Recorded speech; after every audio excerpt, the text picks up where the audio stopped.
Hi everyone, Ken your Gaming here, and in today's video we'll be looking at Fiend Cat, the true form of Nymph Cat, as well as her talents. So Fiend Cat, or Nymph Cat before true form, is a super rare you can unlock by using rare tickets on any gacha banner of your choosing, just like other stuff like Surfer, Figure Skater, etc. And to unlock Nymph's true form, you need to fork over 2 Aku Cat Fruit Seeds as well as 3 Epic Cat Fruits. Nymph's true form increases her HP by 50% and gives her the ability to knock back Aku enemies at a 30% chance. Between her first and true form, her Generalist usage stays about the same, so if you want to know how good she is before true form, just keep watching, because again, they basically are the same in performance against anything other than Aku. So in this video, I'll first go over her Generalist performance, followed by her anti-Aku performance, and then finally her talents, all in that order, and you can use the time markers to skip to what you want to watch first or last. So to start it off, let's take a look at her stats. Fiend Cat is a long distance unit with 300 range, whose long distance ability extends from 250 to 550 range. She also has multi-hit, attacking twice in quick succession. Her health and attack are both 12,750, funnily enough, and her DPS tops off at 2600, including both of her 2 multi-hits. This package comes at a cost of 975 cash with an 18-second cooldown and 16 speed. So from the stat spread alone, it becomes pretty apparent that Fiend Cat is an attacking unit who specializes in killing enemy mid-rangers and backliners, utilizing her 550 long distance range to hit enemies who outrange her.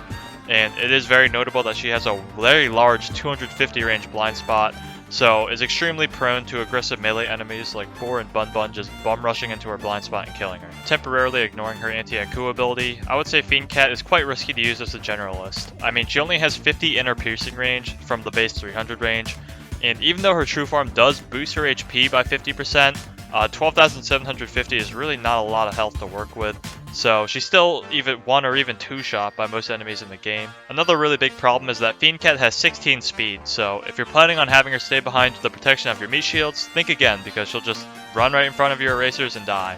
Luckily though, Manic Eraser and Manic Macho are faster than her, but for the majority of your other meat shields who are relatively slow, she will go in front of them and it's pretty annoying. Using Red Riding Mina or Pole Vaulter Cat as your long distance attacker is a lot safer in my opinion, simply due to the fact they have higher standing range and better inner piercing range with smaller blind spots. Fiend Cat is best against enemies with either slightly more or slightly less than 300 range. This is because they stand in the ideal range for Fiend Cat to be able to attack them without being too easily overwhelmed by them or too heavily outranged by them. Although her 550 long distance range may look enticing, it is extremely difficult to create a situation where Fiend can actually snipe anything with that amount of range. So the 300 standing range is just really bad for an LD unit. So if there's any frontliners coming in while she's trying to snipe a backliner enemy, it's just really unpractical, and I don't recommend trying this. So as you can probably gather, Fiend Cat is not a very good Generalist. Although her DPS and cooldown are very reasonable, all of her other stats leave something to be desired, and usually if you want some sort of mid-rangey spammy attacking unit, it's best to use either Salon, Pole Vaulter, Figure Skaters, Crazed Legs, Seafarer, and the list goes on of any other spammy super rare or rare you can think of over her. Fiend just straight up requires too much effort to use, she's too fragile for her standing range. Like, for example, stuff like Seafarer and Pizza have tons of health, they're big bulky boys. Fiend is pretty fragile though, so it's hard to decide whether it's worth using her in a stage and deploying her and seeing if she can gain any sort of value before just dying super quickly. And it's such a problem that I would rather just use something else. So now that we've established Fiend's Generalist usage as pretty below average, let's move on to her ability, the 30% chance to knock back Aku enemies. And this ability actually has a 51% chance of activating due to Fiend's twice 2-hitting multi-hit. We do the equation P of A plus P of B minus P of A and B. Yes, I just turned this video into a statistics lesson. Anyways though, 51% chance to knock back Aku is a really good probability of knocking back enemies, especially with her short 18-second cooldown and low cost. That raises the question though, how good is the knockback ability against Aku? Well, the main problem is that a lot of Aku enemies have shields, and while their shields are active, they are immune to all status effects including knockback. And because Fiend doesn't have the shield breaker ability even with her talents, which we'll get into soon, this raises the issue of her oftentimes having a 0% chance of knocking back the enemies, so you'll need to bring shield breakers like Aku Researcher for the stronger Aku enemies in order to break their shields and use her ability. Once the shields are broken, however, I actually do believe Fiend is quite good against Aku enemies. I find her very effective against the Aku Pengs and Fallen Bears, which are 2 relatively problematic mid-rangey enemies that the Aku have, and her decent attack stat helps her kill any Aku peons quite easily, as well as any other enemies in the stage.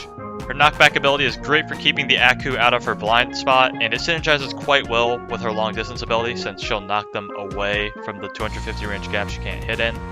She can even hit the same enemy twice after knocking it back with her LD, which is pretty neat. The only Aku enemies I'd say she has an unusable matchup against are the Aku Elephant and Face, as they have dangerously high range and come equipped with heavy damage soaking shields that dampen her abilities. Overall, a very decent anti-Aku I found myself using very often throughout my Aku Realms playthrough. Do be warned though, she does not have Surge Immune, and that seriously jeopardizes her survivability against the Aku enemies because a lot of them do surge attacks. Luckily though, one of her talents negates this issue, but I'll talk about that in a minute. So, Fiend's talents are as follows. The standard plus 20% to attack and defense up. We have Resist Slow, Target Angel, and last but definitely not least, we have the Resistance ability, which quadruples her health against Aku enemies, as well as Angels if you get that talent. As usual, the attack and defense buffs are always worthwhile investments if you use Fiend a lot, but I would hold off on them if you don't have a lot of MP to spare. Next up, we got Resist Slow. This talent has no usage. I don't know why they gave this to her in the first place, because I can't even think of any enemies with the slow ability that I want to use Fiend against. You know, Ponos is famous for just giving Resist Slow and Resist Freeze to literally everything, and it's never useful. Resistant, however, is an awesome ability, so it quadruples Fiend's 12,750 HP to a whopping 51,000 HP. And I gotta just say, this talent's fantastic, dude. Like, it's actually great. So Fiend can now easily tank surge attacks without dying instantly, and can shoulder blows from even the strongest Aku enemies. Finally, with all this health, Fiend's 4 knockback counts can actually be used. Usually she just dies instantly, so the knockback count doesn't matter, but now her survivability has gone way up. This ability doesn't turn her into a tank or anything, but it certainly does give her a lot more time on the battlefield to, you know, just not be dead and to attack more. So it increases her survivability and the total damage she will output onto the field in her lifetime. Absolutely incredible talent, and I actually find this way better than just giving her Surge Immune, and I highly recommend getting this talent as soon as possible if you plan on using Fiend.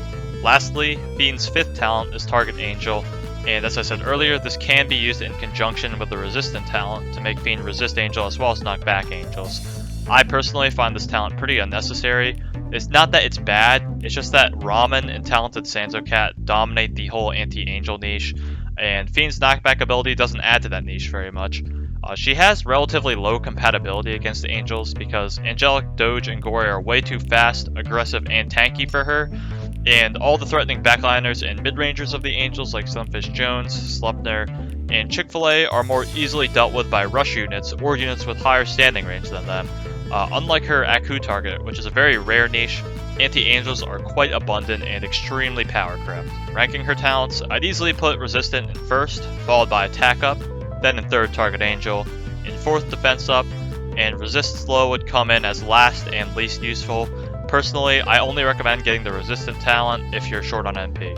Moving on to the pros and cons, I'm going to list all her strengths and weaknesses now. So, Fiend Cat has the pros of having very rare anti-Aku abilities. Since Aku is such a new trait, there aren't a lot of anti-Akus out there, so she's a rare gem. Next up, she has pretty good DPS and low cost and cooldown, as well as 250 LD piercing range, which is pretty good. You know, it's a pretty good, decent pierce. And these qualities are what make her an excellent anti-Aku attacker, as well as a crowd controller, able to tank lots of hits thanks to her resistant talent, able to push the Aku enemies away from her with her knockback ability.